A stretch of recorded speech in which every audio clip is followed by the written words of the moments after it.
بسم اللہ الرحمن الرحیم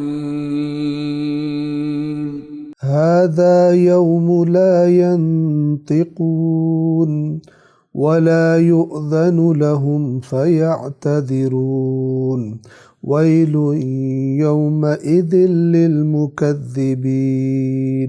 یہ وہ دن ہے جب وہ بول نہیں سکیں گے اور نہ انہیں اجازت دی جائے گی کہ کوئی عذر ہی پیش کر سکیں۔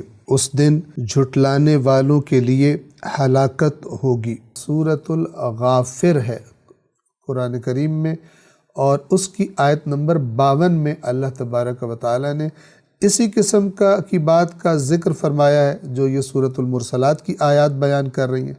پروردگار عالم وہاں فرماتا ہے یوم لا ينفع الظالمین معذرتهم، جس دن ظالموں کو ان کی معذرت یعنی ان کا عذر پیش کرنا کوئی نفع نہیں دے گا۔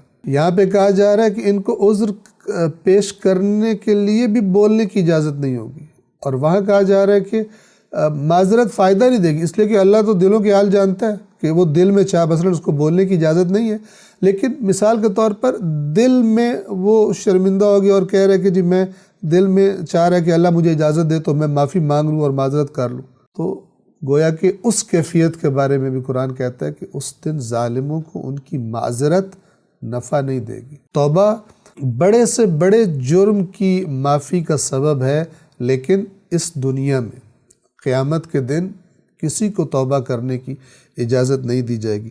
لہذا فرمایا یوم لا ينفع الظالمین معذرتهم، اس دن ظالم کون؟ یعنی وہی اللہ کے مجرم، اللہ کے نافرمان جنہوں نے زندگی اس کی نافرمانی میں گزاری، اس دن ان کی معذرت انہیں نفع نہیں دے گی۔ وَلَهُمُ اللَّعْنَةُ، اور ان کے لیے تو بس لعنت ہوگی قیامت کے دن۔ لعنت کا عربی زبان میں کیا معنی ہے؟ لعنت یعنی اللہ کی رحمت سے دوری، یعنی قیامت کے دن ان کے عذر قبول کرنا نہیں ہوگا، کوئی فائدہ نہیں دے گی یہ خواہش کہ میں معافی مانگ لوں، اور اس دن اللہ کی رحمت سے دوری ہوگی، ان کے لیے لعنت ہوگی۔ وَلَهُمْ سُوءُ الدَّارِ، اور ان کے لیے بہت برا گھر ہوگا قیامت کے دن۔ تو جو بھی چاہتا ہے کہ میں اپنی اصلاح کروں، خود کو جہنم سے، خدا کے عذاب سے بچانا چاہتا ہے، تو اسی دنیا میں اپنی اصلاح کی اور اللہ تعالیٰ کے سامنے معذرت پیش کرنے کی اسی دنیا میں کوشش کرے، اور اس کو تاخیر میں نہ ڈالے۔ کیوں؟ اس لیے کہ قیامت کے دن کسی قسم کی عذر خواہی، معذرت قابل قبول نہیں ہوگی۔ آیت نمبر 37 میں تکرار ہے اسی بات کی، وَيْلٌ يَوْمَئِذٍ لِّلْمُكَذِّبِينَ، اس دن جھٹلانے والوں کے لیے ہلاکت ہوگی۔ بار بار اس آیت کی تکرار ہم نے عرض کیا کس لیے ہے؟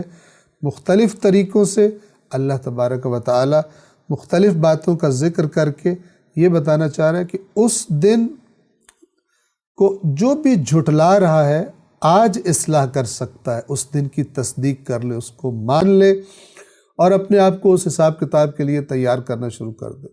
اگر نہیں مانا اور اس دن کو جھٹلاتا رہا، اور یہ جھٹلانا دو قسم کا ہوتا ہے، زبان سے کہے میں قیامت کو نہیں مانتا، یا ویسے سمجھے کہ میرا حساب کتاب نہیں ہونا، اس کی زندگی، اس کے اعمال گواہی دے رہے ہوں کہ میرا حساب کتاب نہیں ہونا، ان کے لیے وَيْلٌ يَوْمَئِذٍ لِّلْمُكَذِّبِينَ، اس دن جھٹلانے والوں کے لیے ہلاکت ہوگی۔ یہاں پر آیت نمبر 37 تک کا بیان تمام ہوتا ہے۔ گزشتہ آیات میں اللہ تبارک و تعالی نے مجرموں کی بے بسی کی طرف اشارہ فرمایا، اس قدر بے بسی کہ انہیں بولنے کی اور معذرت طلب کرنے کی بھی اجازت نہیں دی جائے گی۔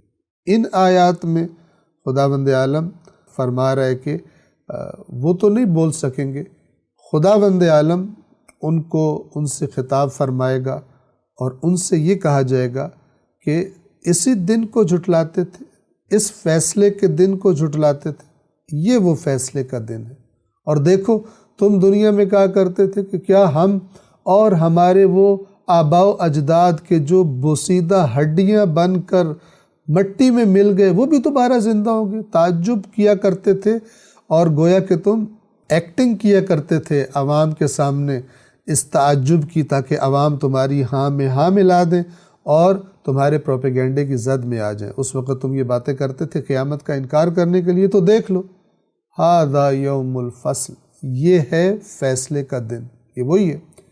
جمعناکم، تمہیں بھی جمع کر لیا ہم نے، والاولین، اور جو تم سے پہلے جن کے بارے میں تم بڑے تعجب کرتے تھے اور کہتے تھے کہ ناممکن ہے کہ ان کو دوبارہ زندہ کیا جائے، دیکھو ہم نے تمہیں بھی اور ان کو بھی اکٹھا کر لیا۔ صدق اللہ العلی العظیم۔